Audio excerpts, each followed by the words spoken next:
Bienvenidos a otro episodio del podcast Derecho entre líneas, un espacio entre la Asociación Cavalier del Derecho y Cavalier Abogados, en el que intentamos hablar de una forma sencilla y descomplicada los principales temas de interés y actualidad jurídica. Les habla Santiago Guevara y en esta ocasión tenemos como invitada a la doctora Alita Quintero, quien es magíster y además doctora en Derecho Penal y viene desarrollando una muy destacada carrera alrededor, yo creería, de un tema más que controversial, un poco interesante porque plantea una problemática que en el día a día del haber jurídico nos resulta a veces un poco confrontante y es precisamente la indebida aplicación de la perspectiva de género en la administración de justicia. Doctora Alita, bienvenida, gracias por aceptar nuestra invitación. Pues muchísimas gracias a ti, a la asociación y a todos ustedes que hacen parte de este equipo de trabajo y a tu valiosísima audiencia por abrir este espacio de diálogo, de análisis y de educación. Claro que sí, sobre todo contando con personas expertas, con abogados, abogadas que, como usted, doctora, vienen y nos comparten un poco de su conocimiento, de su experiencia, para entender estos fenómenos de una manera un poco más clara que a veces pues nos resultan un poco, como lo decía hace un momento, confrontantes, ¿no? Así es. Y este tema... Yo creo que particularmente es un poco sensible, toca unas fibras, es un poco álgido, porque puede llegar a extrapolar posiciones alrededor de una problemática que hay en Colombia y es la violencia de género. Nosotros pues tenemos ahí un debate y unas cositas alrededor, pero me gustaría que nos comentara ¿cuál es su perspectiva de Colombia en Colombia respecto a este fenómeno de la llamada violencia de género que desemboca en el tema que ya vamos a Bueno, empezar? para empezar, no es solo de Colombia, Ujú. es de América Latina. Viene en un auge creciente y de muchísima influencia de México, pero también ahora de España. En España nos llevan ya muchos más años en la aplicación de la perspectiva de género. Y en estas corrientes donde se pretende que permee no solamente a la administración de justicia en una forma desbordada y malintencionada la perspectiva de género, que arrastra también a la sociedad a generar lo que hoy llamamos también la cancelación. Entonces, sí es una situación social que impacta en la administración de justicia y además de estar en la administración de justicia, irradia luego la sociedad y cancelando a seres humanos por haber estado inmersos en algún tipo de violencia de género. Entonces, las violencias de género, por supuesto, soy mujer. O sea, ¿qué más que yo, que soy una persona que además lidero los derechos humanos, como defensora de derechos humanos, pues propende porque exista cero violencia contra la mujer en Ujú. todos los aspectos?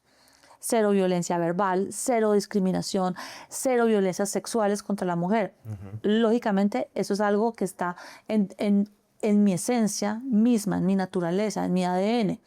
Sin embargo, lo que estamos hablando es un fenómeno social que se está permeando, afectando otros derechos, como el derecho del debido proceso y la presunción de inocencia. Y es ahí donde entramos en un conflicto complejo al que hay que empezar a ponderar y a racionalizar. Y yo creo que eso es lo que vamos a hacer hoy, poner como en blanco y negro estas circunstancias, estos fenómenos y cuál sería una propuesta final para llegar a un punto más razonable de entendimiento. Claro, nosotros tenemos más allá de una tensión entre derechos, tenemos unas circunstancias fácticas, un contexto complejo. Colombia y Latinoamérica, por supuesto, tiene un contexto complejo alrededor de esta llamada violencia de género, que ha sido pues reconocida jurídicamente y que la manifestación de ese reconocimiento ha sido la aplicación de la perspectiva de género. ¿Qué es esta perspectiva de género y cómo la vemos materializada en la administración de justicia? Bien, ya que lo mencionas, es la evolución histórica de varios instrumentos internacionales. Entonces, la perspectiva de género es el resultado de, por ejemplo, la Asamblea General de las Naciones Unidas, el 18 de diciembre de 1979, que da el primer punto de partida para contrarrestar toda forma de violencia contra las mujeres. Y a partir de allí saltamos a la Convención Interamericana Belén du Pará en 1994, ratificada por Colombia en el 95, y posteriormente la Asamblea de Beijing en el 95, que son los hitos internacionales que permiten concebir a los estados vinculados y tratantes como estados responsables y garantes de tener cero o de procurar la no tolerancia a las violencias de género institucionales reconocidas por el Estado. Entonces, los ciudadanos deben propender por un mundo igualitario, de igualdad de derechos y oportunidades, igualdad de acceso a la administración de justicia para hombres y para mujeres. Debe propenderse porque no existan violencias de género, pero los estados vinculados y tratantes de estos acuerdos internacionales deberán, dentro de la administración de justicia, aplicar la perspectiva de género. ¿Y la perspectiva de género qué es concretamente?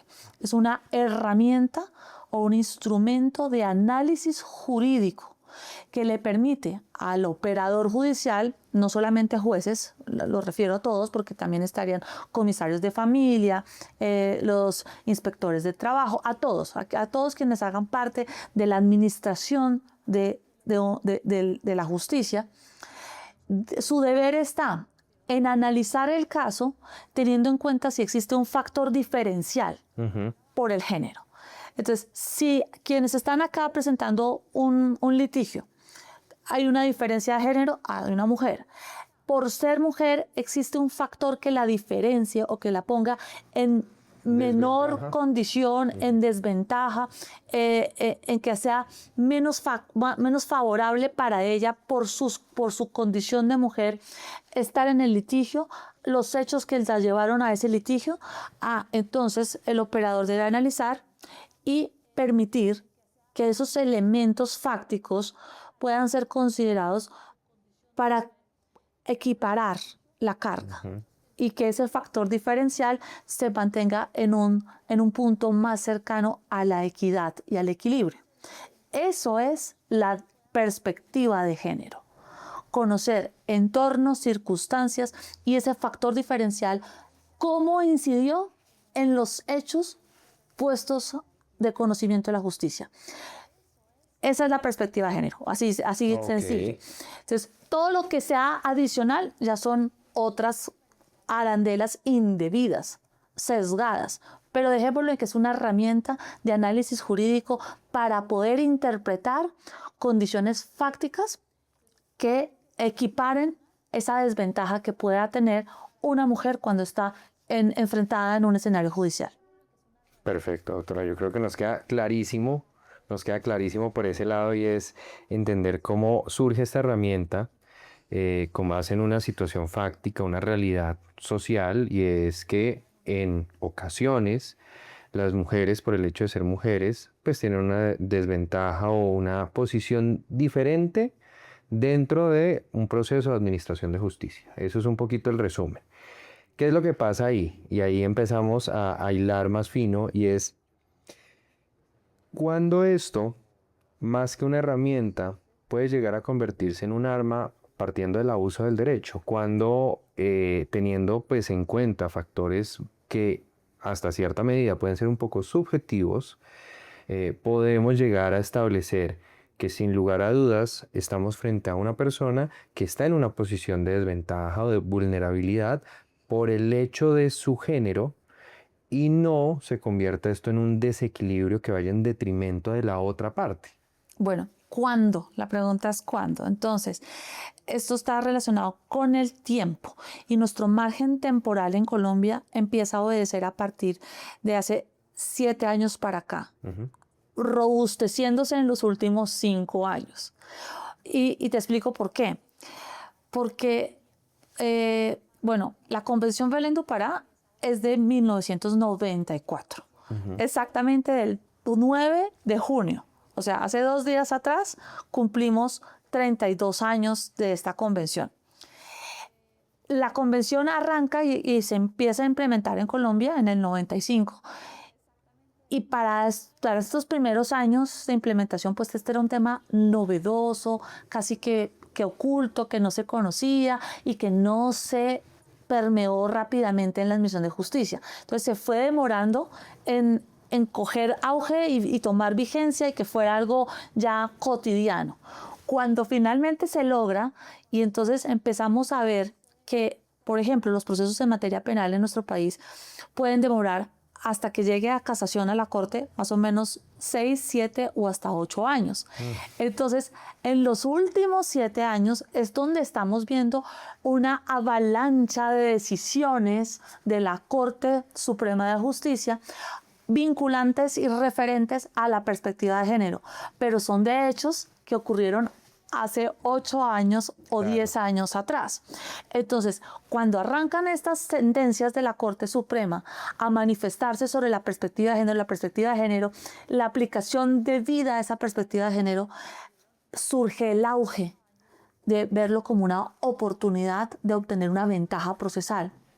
Okay. Y realmente una práctica desafortunada de algunos colegas del derecho que vieron en ello una oportunidad también de negocio.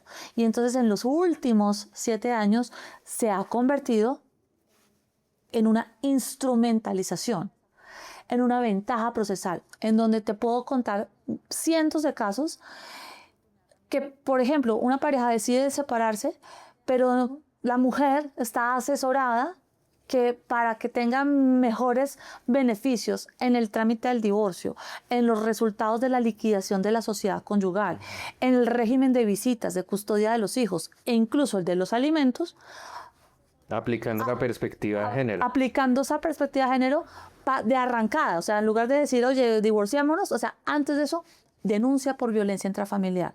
¿Por qué? Porque con la denuncia, primero de arrancada en nuestro país, va el trámite a la comisaría de familia. Con la comisaría de familia, medida de protección, que es una medida administrativa. Medida de protección a la mujer porque es víctima de violencia intrafamiliar.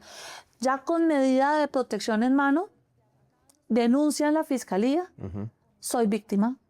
Y ahí sí presenta la demanda de divorcio.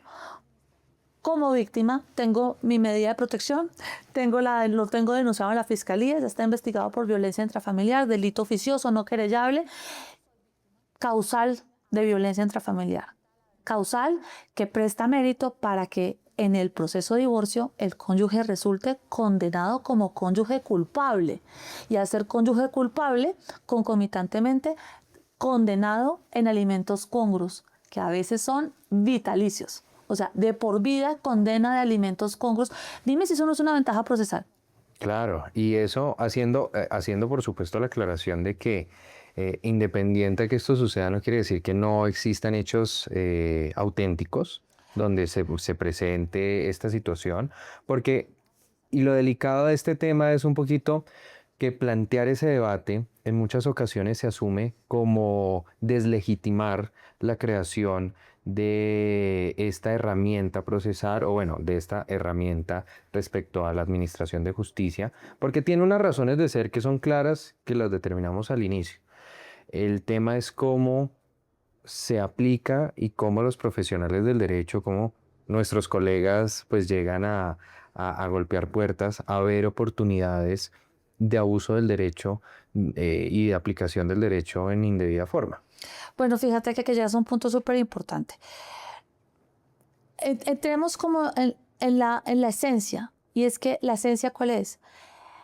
No privar a las verdaderas víctimas, a las reales víctimas de violencias sexuales, de violencias de género, el acceso a la justicia. Cuando se hacen estas malas praxis, se está congestionando la administración de justicia de casos superfluos, de casos inexistentes, de falsas denuncias que congestionan y que debilitan la legítima y verdadera protección de las reales víctimas. Que esta práctica que hace debilita, realmente ataca el corazón de la esencia misma de lo que es la perspectiva de género. O sea, yo lo que llamo es a una invitación a honrar el legado de nuestras abuelas y de nuestras madres, que sus generaciones de los años, de la década del siglo pasado, de los años 20 a los 60, esas mujeres sí tuvieron que hacer una pelea tremenda para tener igualdad de derechos y oportunidades. Mi abuela y las mujeres de su generación tuvieron que luchar por el derecho a tener una cédula de ciudadanía para poderse identificar. Pero cuando salen las cédulas en Colombia, salen como, por ejemplo, mi abuela, María Dolores, viuda de Villamizar, como para revictimizarla de que es viuda, ¿sí? Pero esa lucha de obtener su identificación la dieron ellas. La lucha para tener derecho al voto, a la propiedad privada, a la emancipación de los padres y de los esposos, a poder administrar sus propios bienes. Esa lucha le costó mucho esfuerzo histórico a nuestras generaciones anteriores. Luego la generación de madres que se dieron entre los 80 y los 90, mujeres que les tocó ser madre sola porque era madre soltera o separada, y entonces eran trabajadoras de día, estudiantes de profesional de noche, de cualquier carrera, y además madres fin de semana, y tuvieron que normalizar todos los fenómenos de acoso sexual para sobrevivir, y normalizar el acoso y normalizar violencias físicas, pero lucharon contra eso, y hoy tenemos una gran autopista a las mujeres de igualdad de derechos, de acceso a la educación, de acceso a la universidad, de igualdad de oportunidades y de salarios. Hoy en día, en una oficina como esta, si tú eres hombre o soy mujer, seguramente tenemos el mismo salario, pero hace 20 años no era así. Entonces, desdibujar y malintencionadamente utilizar la perspectiva de género como una herramienta de ventaja procesal es afectar directamente y atentar con la lucha y un legado histórico tan trascendental y tan importante que nos ha dado la oportunidad hoy de tener acceso a todo, y de lesionar aún más los derechos de las verdaderas víctimas. Sí, sí, es cierto. Y finalmente, no utilizar el derecho y la concepción, el espíritu de la norma, como lo dirían los más puristas en el derecho, desenfoca un poco el norte de la problemática real y de las situaciones reales en las que una persona puede estar siendo víctima de una violencia real, de una situación en donde esté constreñida, donde haya sido abusada por su posición, por el momento económico en el que se encuentre. Pero es que fíjate, es que en estos 30 años, en estos, 40, desde que se arranca a trabajar las organizaciones internacionales en la perspectiva de género, la sociedad ha cambiado rapidísimo. Entonces, en 1979, cuando arranca la Asamblea General de las Naciones Unidas para tratar esto, y luego ya se consolida con el convenio, con la Convención Belén du Pará en el 94, de ese momento, ahora, la sociedad cambió un montón. Entonces, ¿por qué se concibe una perspectiva de género para la administración de justicia?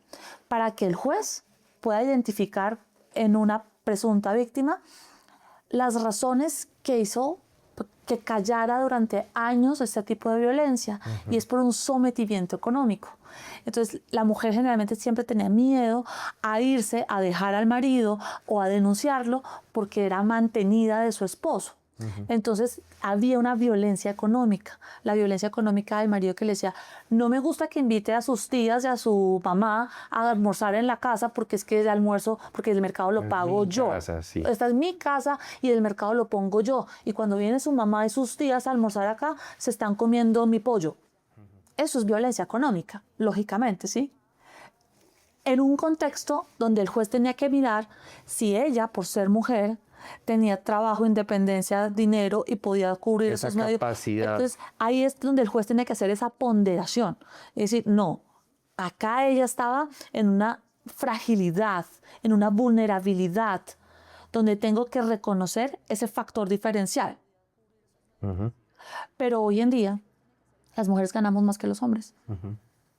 En una relación convencional de pareja heterosexual, la gran mayoría de los casos se está dando es el fenómeno contrario, que la mujer es la proveedora, la que sustenta económicamente el hogar, y los hombres están en labores más domésticas. Y cambia la dinámica. Cambió el rol. Entonces, si el señor está en la casa haciendo el aseo y la mujer llega, y entonces podemos hablar de, o sea, que la mujer es la dominante económicamente, ahí podemos hablar que exista una aplicación de perspectiva de género para identificar el factor diferencial.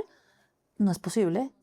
O sea, una mujer que gana más que el hombre en un contexto de esa violencia de la que te estaba hablando, de la violencia económica, la económica. en ese contexto de violencia económica, no aplica. Y ahora pasemos a otros fenómenos diferentes de humillación y de maltrato, donde ya no es el hombre el que llega a decir es que el mercado lo pago yo, sino la mujer donde llega a la casa a decir ¿por qué no está lista mi comida? Pues yo lo mantengo a usted. Es que eso está pasando hoy en día.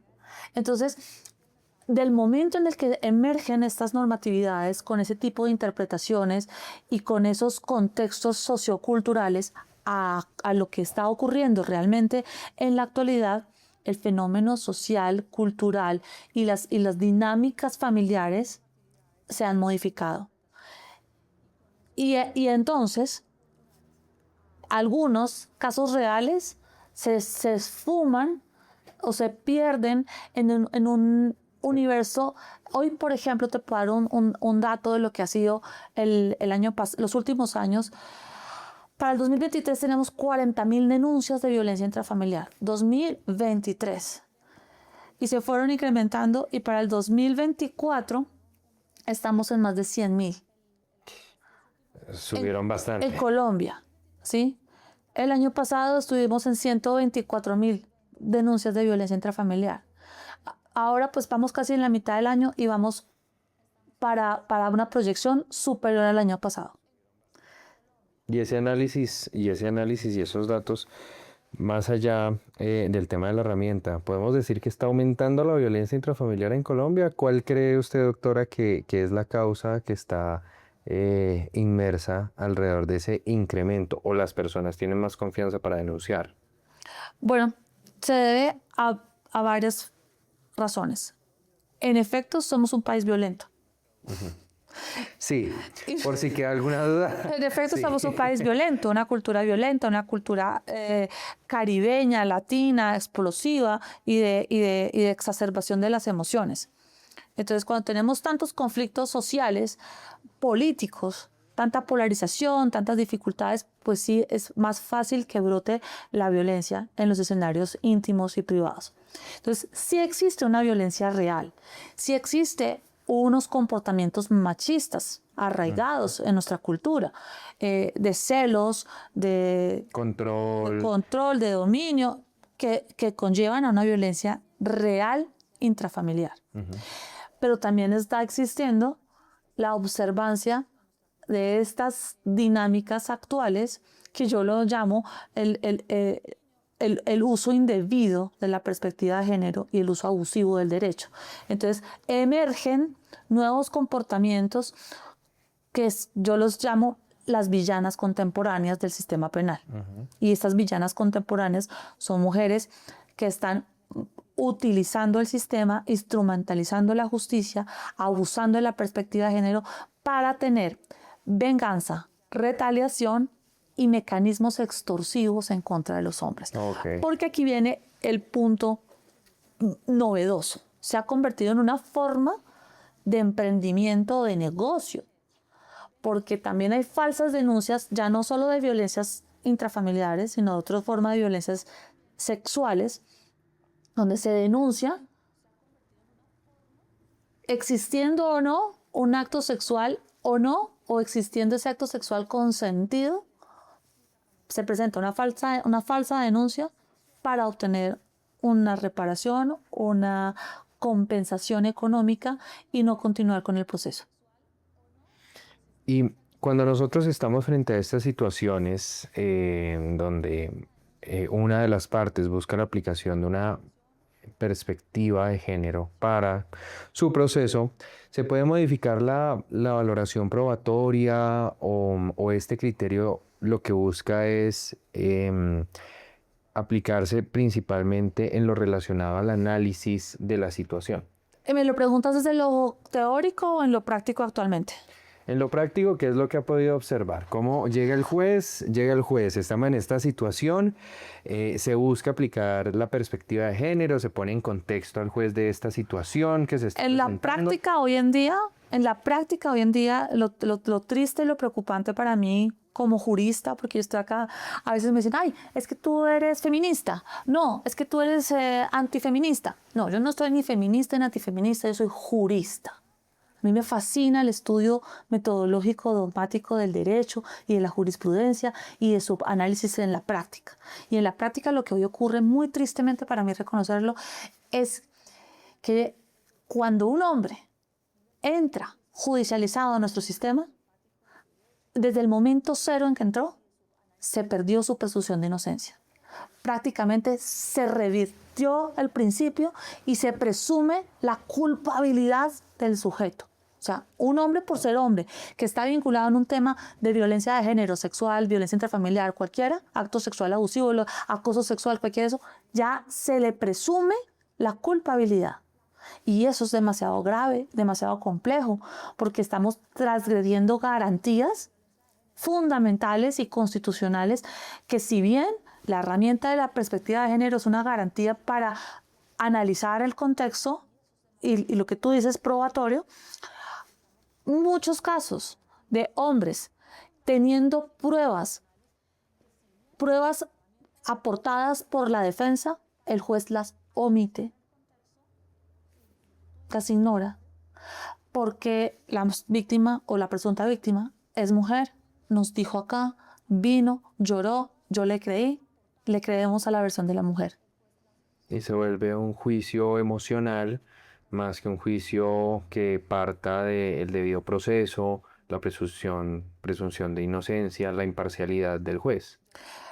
Sí, claro, porque entonces ya no es una herramienta para analizar las pruebas. Mira, realmente la Convención Belén do Pará y las aplicaciones normativas en Colombia lo que explicaban, su esencia era, operador de justicia o juez, flexibilice la interpretación probatoria, flexibilice lo que aporta la mujer como prueba. Porque se le dificulta más, porque por este contexto del De que los hemos que venido hablábamos, hablando. Sí. flexibilícela. Pero una cosa es flexibilizar, que tú me traigas aquí, por ejemplo, unas evidencias, unas cartas, y entonces que pronto no están completas, pero pues yo puedo aquí entender, o unos mensajes de WhatsApp. O sea, una cosa es flexibilizar una prueba para su valoración y para cómo lo incorpora dentro del proceso penal el juez, cómo lo valora, cómo lo mide y cómo lo va a sustentar. Una cosa es flexibilizar una prueba y otra cosa es, sin ninguna prueba, solo el testimonio de la mujer, que también por lo general ahora el testimonio de la mujer va acompañado con una valoración psicológica de medicina legal. Okay. Entonces el diagnóstico psicológico, pero es que la valoración de psicología forense de medicina legal no nos puede generar un nexo causal con el hecho generador. Lo que nos genera es una radiografía de cómo está la persona en ese momento. Si yo soy psicólogo o psicóloga y viene una señora y llora y llora y llora y me dice soy víctima, soy víctima, soy víctima, me lastima, me hace daño, me dice cosas tristes, me hace sentir mal, me pordebajea, me ignora, yo como psicólogo digo, está muy mal. Y entonces da un resultado que la señora sí está padeciendo una depresión posconflicto, pues porque es lo que está exteriorizando. Pero eso no tiene un nexo de causalidad para que sea considerado como una prueba o una evidencia que el origen o la causa de sus lágrimas y de su sensación de dolor obedece a un hecho, y a un hecho generador de origen o de responsabilidad punitiva de un hombre. Mientras que el hombre aporta pruebas, valoraciones también, o sea, dice nuestra Constitución, artículo 29, que el procesado podrá controvertir las pruebas de la Fiscalía. Entonces entra con una para contravertir la valoración del psicólogo con otro dictamen o un metadictamen de psicología forense, y el juez dice, no se tendrá en cuenta el metadictamen, no se tendrá en cuenta el peritazgo que controvierte la prueba de la fiscalía. ¿Por qué no? Pues es porque ellos dicen que están aplicando la perspectiva de género. Ahí existe un riesgo entonces de presumir automáticamente la veracidad del acervo probatorio, del testimonio de la presunta víctima en nombre de la perspectiva de género. Sí, y es cuando la perspectiva pierde su esencia y se convierte en un sesgo, y ese sesgo nos convierte en una balanza que se desequilibró. Y esa es mi crítica, y eso es lo que estamos luchando. Ahora, esto se extiende a otros escenarios que sale de lo judicial. Y bueno, estamos a punto de iniciar el Mundial de Fútbol, y yo quería traerte acá un ejemplo. El futbolista Sebastián Villa. Cuéntanos un poco el contexto para entender qué fue lo que le pasó, pues para las personas que no estén familiarizadas. Con el fútbol, que tanto nos apasiona y que ya entramos en el Mundial. Bueno, este es un futbolista colombiano que estaba viviendo en Argentina, trabaja pues como futbolista profesional de primera división en Argentina, y en el año 2020 tiene una situación que se genera una denuncia de violencia intrafamiliar. En el 2023 es condenado a 2 años y 1 mes de prisión por ese situación de violencia delito, intrafamiliar. por de violencia intrafamiliar. Okay. La condena, como es de 2 años y 1 mes en Argentina, es considerada un delito menor de menos de 3 años y por lo tanto es excarcelable. Es decir, no fue a prisión. No estuvo intramural no estuvo todo el tiempo. Intramural, ¿no? Solamente fue judicializado, procesado, condenado y cumplió con su medida de privación, no de la libertad porque no lo estuvo, pero sí cumplió con su condena. Pagó su crimen en Argentina. Okay. Esto fue, pues como te digo, en el 2023. Ya superó más de 3 años de ese suceso, y ahora recientemente fue fichado para estar en la lista de los 55 futbolistas que pues, estaban clasificados para ser parte de la Selección Colombia y viajar con nuestra representación deportiva al Mundial de Fútbol. Cuando aparece en la lista, la personera del pueblo, y aquí pues nos llamó la atención, oye, la persona del pueblo, el pueblo está integrado por hombres y por mujeres, ¿verdad? Somos el pueblo. La personera del pueblo de Colombia, la defensora del pueblo, la defensora del pueblo dice que la camiseta de la Selección Colombia no podrá ser un escudo contra la injusticia, o sea, que él no podrá excusarse en la camiseta, y hace de tal manera enfática su protesta, de su negativa de que él haga parte o que integre la Selección Colombia y que viaje al Mundial en representación de nuestra selección, que lo desmontan. Lo sacaron del paseo por esta situación. Entonces aquí hay varios temas del derecho que hay que analizar. Primero, la territorialidad de la ley. O sea, él cometió unos hechos en un país, bajo una jurisdicción, bajo la territorialidad de la legislación penal de Argentina, y según sus normas y según su procedimiento penal, allá fue procesado, condenado y ya cumplió. Y aún si hubiera sido en Colombia. Bueno, claro, pero analicemos como que cada cosa, ¿no? Entonces, un tema es la territorialidad. Bueno, ahora, entonces no tengo por qué volver a condenar o a juzgar a una persona que ya una autoridad y un país lo hizo. Entonces, el non bis in idem, ¿sí? Pero miremoslo ahora desde otro punto de vista. Como tú dices, y si hubiera sido de nuestro país, pues también cumplió y pagó. Él sigue trabajando en Argentina, él puede seguir jugando en Argentina. ¿Por qué no lo podemos? ¿Por qué no tiene derecho a tener la oportunidad de ir al Mundial si es un buen jugador de fútbol? Porque entramos en una extensión de esa perspectiva de género que sobrepasó la Administración de Justicia. Una sanción social. Y entró en la sociedad. Entonces esto se llama, lo dice en el libro Paloma Cobo, en su libro la cancelación. La cancelación es eso que es este ejemplo de este jugador de fútbol, pero eso se extiende a todo. Entonces, un hombre que tuvo un error, una falta, bueno, o sea, cometió un delito, lo paga, no es suficiente que lo pague con la Administración de Justicia.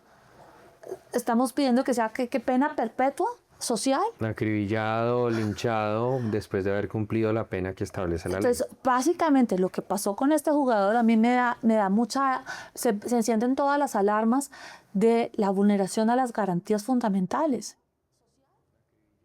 Porque entonces que la sociedad que está pretendiendo de él, un castigo a perpetuidad. ¿Y cuál es la razón de ser finalmente de un sistema jurídico y específicamente el derecho penal si las penas que se imponen, habiéndose cumplido, la persona no se puede reintegrar a la sociedad? Uno entiende perfectamente que pues no es agradable pues estar en una de estas situaciones y que las personas deciden cometer los delitos que hacen.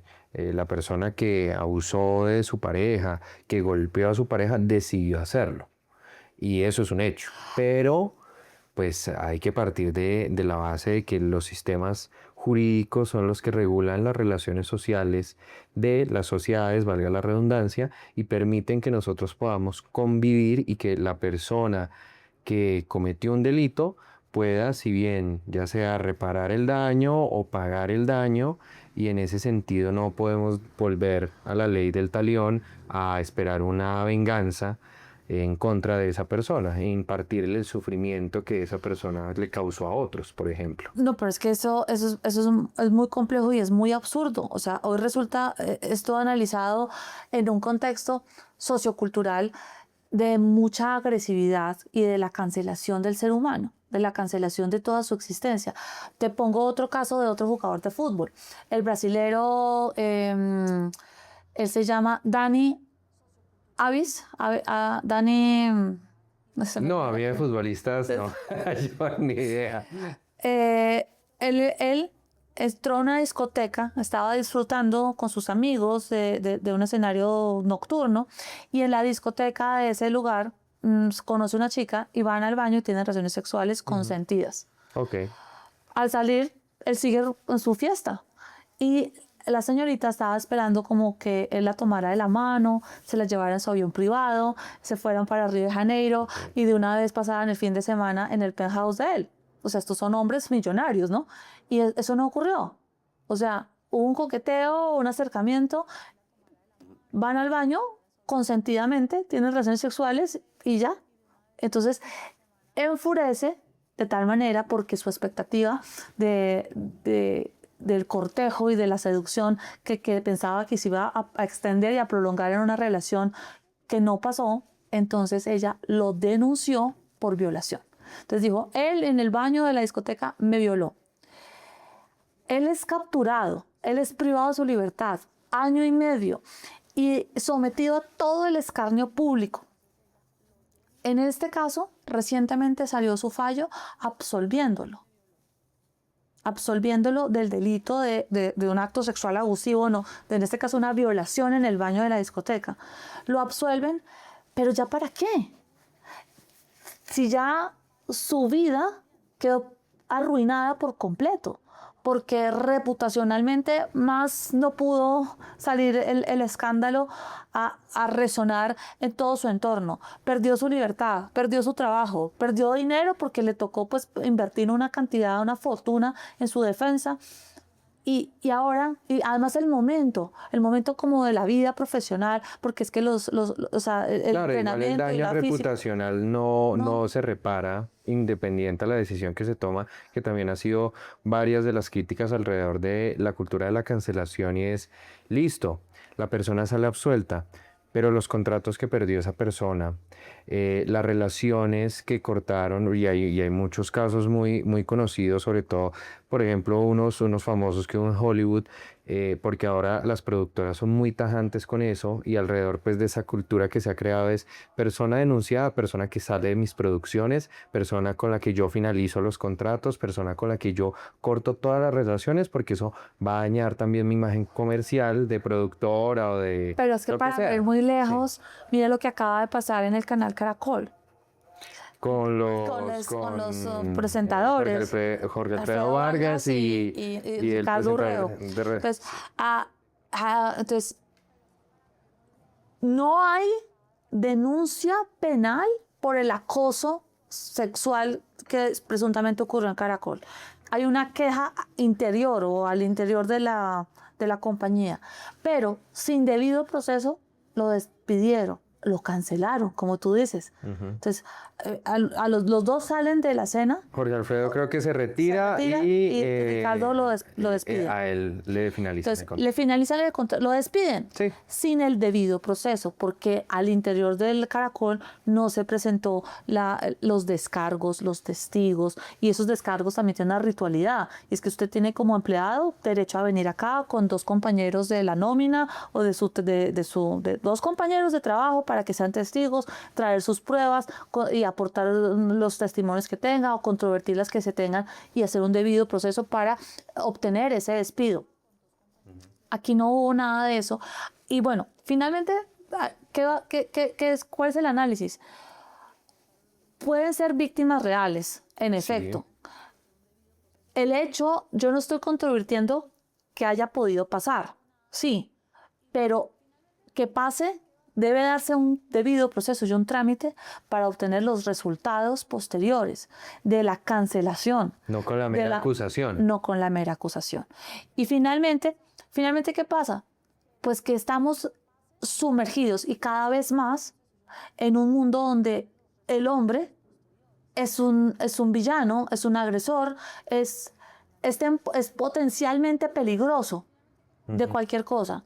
Entonces, cualquier denuncia, como tú lo estás diciendo, Se pierde toda presunción de inocencia inmediatamente, pero es una perspectiva de género invertida. Entonces el hombre pierde la presunción de inocencia por el hecho de ser hombre. sí. Y lo que tú dices, que en los contratos dicen, si aquí aparece una denuncia, lo cancelo. Bueno, y si yo sé que con una denuncia me cancelan el contrato y también lo saben las demás personas, entonces, un ejemplo, mucha gente está compitiendo por un puesto, por un ascenso. Entonces, uno le dice a una amiga, ponga la denuncia, que con eso ya lo cancelan, se convierte en un arma. O sea, si es en automático, cualquier persona que esté denunciada acá por una violencia de género, lo vamos a sacar. El adversario puede ser un competidor por ese espacio profesional. Y con cualquier denuncia, pues ya lo sacaron. Y después miraremos, la denuncia era falsa denuncia, la víctima se retractó, ya no fue a juicio, no pasó nada. Eso, bueno, pero ya lo sacamos de la escena. Y ya esa persona no la van a volver a contratar, Y se ya tuvo perdieron el daño reputacional. todos sus derechos al buen nombre, a la imagen, a la reputación. Mira, comentaba yo ayer en una charla que tuve que también el origen de toda esta escalada, tú me decías, ¿cuándo empezó esto? Uno de los fenómenos en Colombia que marcó el crecimiento de esta situación fue en noviembre del año 2021, cuando la Corte Constitucional saca una sentencia en la que habilita que las mujeres que se sientan víctimas, no es que estén consideradas víctimas, están reconocidas como víctimas en el sistema penal o en una comisaría de familia, no. Las mujeres que se sientan víctimas podrán publicar y difundir la imagen y el nombre de su agresor en las redes sociales. El scrapping, creo que se llama, que es publicar Sí. abusador y la foto de la Entonces, persona. yo me siento víctima de acoso sexual, que un hombre me miró y resulta que ese hombre puede ser un magistrado o puede ser el director ejecutivo de una organización. Bueno, entonces yo puedo publicar en las redes sociales su imagen, su foto, su nombre y decir, me siento víctima de acoso de este hombre. Y así lo dijo la Corte Constitucional en nuestro país para noviembre del 2021. marcando una línea de pensamiento y de agresión a los derechos del buen nombre, de la imagen, de la reputación, del debido proceso y de la presunción de inocencia. También son garantías. O sea, así como es una garantía procesal poder ver ese factor diferencial y aplicar la perspectiva de género, esa es una. Y las otras 5 que te he mencionado. Bueno, Alita, claro que sí, es un tema complejo, difícil también, un poco de aterrizar en ocasiones porque uno entiende que la complejidad de estas situaciones que se presentan, de estas problemáticas, de la susceptibilidad que también representa, es difícil. Pero bueno, la idea es poder generar estos espacios de discusión y entender un poco desde los argumentos y desde el respeto las diferentes posiciones que se puedan presentar. Ya se nos acabó el tiempo, pero bueno, ha sido un gusto para nosotros que hayas aceptado nuestra invitación, que nos hayas acompañado el día de hoy. Definitivamente soy partidaria que al poner los temas complejos del derecho en un lenguaje claro, sencillo y asequible, estamos educando y brindando herramientas de conocimiento a los usuarios del sistema judicial. Este fue otro episodio del podcast Derecho entre líneas, un espacio entre Cavalier Abogados y la Asociación Cavalier del Derecho, en el que intentamos hablar de una forma sencilla y descomplicada de los principales temas de interés y actualidad jurídica. Espero vernos en un próximo episodio. No olviden seguirnos en nuestras redes como @Asociación Cavalier y @Cavalier Abogados.